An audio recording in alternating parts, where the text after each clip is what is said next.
You're watching UNICEF television. A child being vaccinated.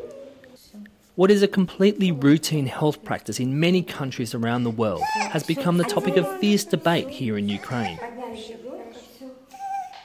Some of these children will be vaccinated, many will not, leaving the Ukrainian population vulnerable to infectious diseases. Luka is one of these children.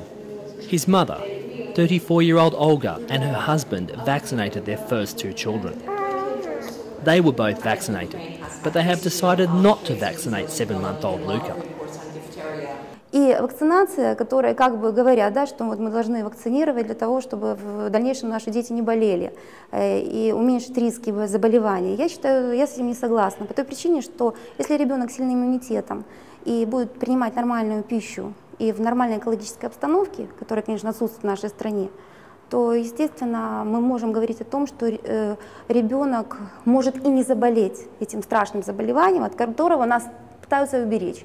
UNICEF and our partners are concerned that nowadays there are many parents who are afraid of vaccine safety and who are questioning and who are not immunizing their children. It can be shown very clearly. It happened in Great Britain.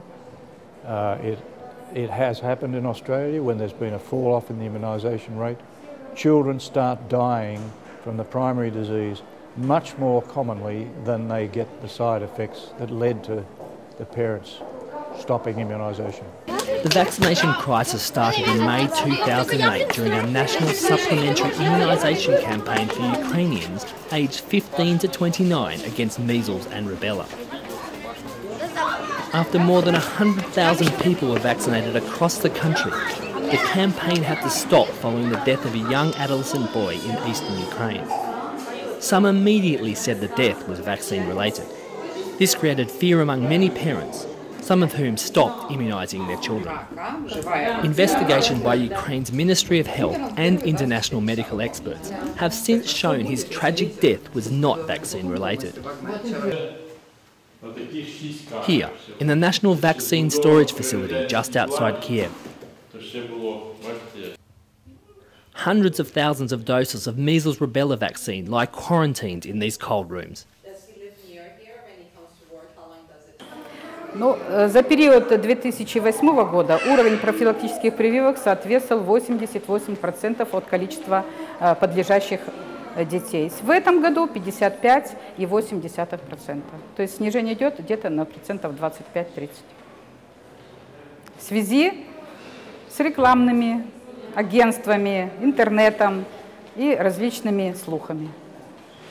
Despite growing pressure from negative media coverage and comments from those sceptical of vaccination, including some from the medical community in Ukraine, many parents still continue to vaccinate their children. Приятно. Розкажи мені, як тебе звати?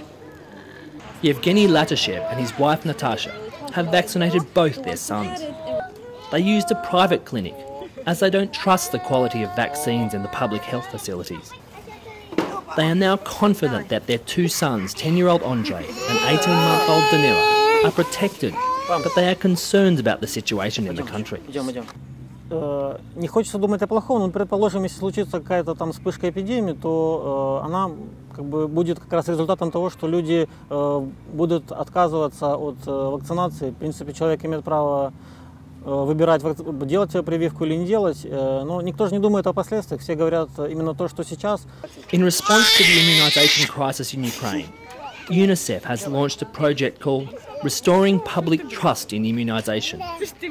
This project supports the Ministry of Health in rebuilding people's confidence by making sure parents and health professionals receive correct and evidence-based information about vaccination safety. This is Ash Sweeting reporting for UNICEF Television.